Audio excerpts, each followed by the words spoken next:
13 साल से कोमा में पड़े लड़के के लिए आखिरकार सुप्रीम कोर्ट ने बड़ा फैसला दिया। हरीश राणा नाम का लड़का 2013 में चौथी मंजिल से गिर गया और उसके सर में गंभीर चोट आई और माँ बाप हॉस्पिटल ले गए और उसे वेंटिलेटर पे रखा गया। उसका इलाज किया गया लेकिन उसके इलाज में कोई सुधार नहीं आया और फिर माँ बाप ने अपनी जमीन जायदाद बेच के भी उसका इलाज कराया। पूरा 13 साल उसकी देखभाल की और अपने बेटे को तिल तिल मरते हुए देखा। किसी भी माँ बाप के लिए एक बड़ी चुनौती थी। ये बहुत ही दुख की बात है। फिर डॉक्टरों ने कहा कि अब उसके ठीक होने की कोई उम्मीद नहीं है, इसीलिए उसके माँ बाप ने अदालत से दया मृत्यु की अनुमति मांगी। क्यों ना मांगे, अपने बेटे को इस हालत में देखकर उनका कलेजा फट रहा होगा। वो कैसे तिल तिल मरते हुए देख सकते थे। सुप्रीम कोर्ट ने पहली बार दया मृत्यु की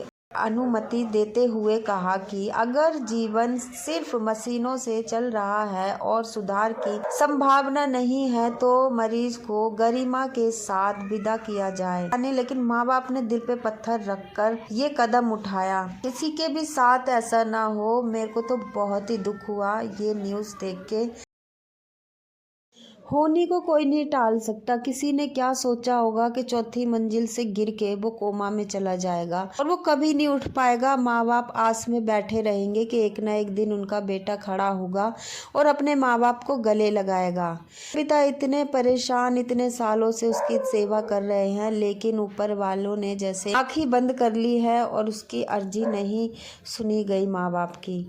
ये तो अन्याय है, लेकिन क्या करें, हम भी क्या कर सकते हैं और उसके माँ बाप भी। ऊपर वाले को कुछ और ही मंजूर था, इसीलिए सुप्रीम कोर्ट ने उनकी अर्जी मान ली। इंसान अपने आप को जब बहुत लाचार समझता है, जब उसका भरोसा टूट जाता है, जब ऊपर वाले पे इतना भरोसा होता है और फिर भी हालातों में कोई सुधार ना आए, तो इंसान इतना लाचार अपने आप को समझता है, सोचता है ऐसा क्या हो जाए और मैं इतना बेबस और इतना कमज़ोर महसूस करते हैं। उनको कुछ समझ नहीं आता, कुछ भी समझ नहीं आता कि वो क्या करें और कहाँ से कैसा चमत्कार हो जाए। और ना वो सही से जी पाते हैं, ना सांस ले पाते हैं, उनका दम घुटता है उस सिचुएशन से। उस माँ से लोग पूछ रहे हैं कि आपको कैसा लग रहा है। अरे उन्हें कैसा लग रहा है, उनका दिल फट रहा है, उनको सांस लेने में दिक्कत हो रही होगी ये सोच के कि जो भी बेड पे भी था तो कम से कम उसे रोज देखती थी, अब रोज नहीं देख पाएगी, वो भी अपने बेटे की खुशी के लिए। अगर माँ अपने बेटे से प्यार नहीं करती और